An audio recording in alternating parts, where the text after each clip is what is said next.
Today, I am here to give y'all my full-on predictions for the 2024 Brickyard 400 out at the Indianapolis Motor Speedway. It is a crown jewel race. Every single driver and team are going to want to go into this weekend wanting to win this race. It is a very big deal, but it's going to be much more bigger because it is going to be the first race back on a traditional oval since the 2020 season, the COVID era where we saw Kevin Harvick win and Matt Kenseth came out of nowhere with Chip Ganassi racing that year and drive the 42 car to second place in that race. And ever since then, they've been racing the road course. It's had its moments, but the time has came and gone, so they're back on the oval. I cannot wait, and I'm going to give y'all my predictions. But enough said here, and on to the intro we go. I'm Chase Briscoe, driver number 14 Ford Mustang for Stewart-Haas Racing, and you're watching William Blackwell on YouTube. So for the Brickyard 400, it is not rocket science. If you were good in Pocono, you're going to be good in Indianapolis, vice versa. And it's also going to work that way for Michigan down the road, but that is going to be in mid-August, and we got quite a bit of time until then. So here we go. I believe the driver that's going to go to victory lane, it should have been the driver that should have at least gotten the top three, if not a win this past Sunday in Pocono. Ty Gibbs, he had a mechanical failure at the end of the race, and it took him out of contention after he had a penalty. But man, that 54 car was very quick, and when he got up in clean air, like obviously any other car, he drove away. So if he can qualify like he's been doing, which is really good, and towards the upper half of the grid, he's going to be in a pretty good position to win Indianapolis. And I believe Ty Gibbs will get career win number 1. What do you think? Comment down below about that one.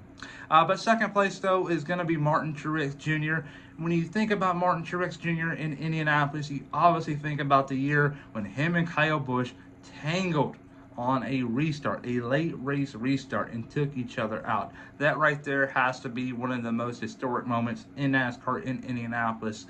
Kyle Busch has been on a hot run there at the time. He won multiple years, and then Martin Truex Jr. brought the fight to him that day, and boom, they took each other out. So I don't think he's going to win, but second place is definitely going to be on the tables. The Toyotas will be quick. But third place is going to be Ross Chastain in the 1 car. He is doing an up and down job this year, and it's very inconsistent to say the least. Yes, Pocono was horrific. He had a mechanical failure, hit the wall, ruined his day, ended it actually, and he lost a lot of points. He's only now, I believe, 27 points to the good. That is not comfortable at all. Ross has to win a race, and it could very well be Indianapolis, but I think Gibbs will win it. My big surprise is going to be the home state driver, if you will, Chase Briscoe. He is from Mitchell, Indiana. He came close here to winning his rookie year in 2021. NASCAR gave him a black flag. He didn't hear it, and he made a move on Denny Hamlin. And then by the time he made the move on Hamlin, his team told him that he had to serve a stop-and-go penalty. If that did not happen, Briscoe would have won that race in 2021. But boy, times have changed, and Stewart-Haas has gotten much worse. And I'm not saying Briscoe's going to go out there and win the race, but let's say a top 8. A top 8 is definitely on the table for this team. Briscoe is getting better, and I believe it's just going to get even better next year when he's in the 19 car. The team is much better than Stewart-Haas Racing. You can say all you want about it, but Joe Gibbs Racing is the best team in NASCAR at the moment when it comes to speed. Every single weekend, they're very consistent. My big flop, though, is going to be Eric Jones in the 43. Eric Jones right now, I'm not too sold. Yes, he did have a solid run in Pocono, but I'm not sold on it yet. The team is a clown show, if you will.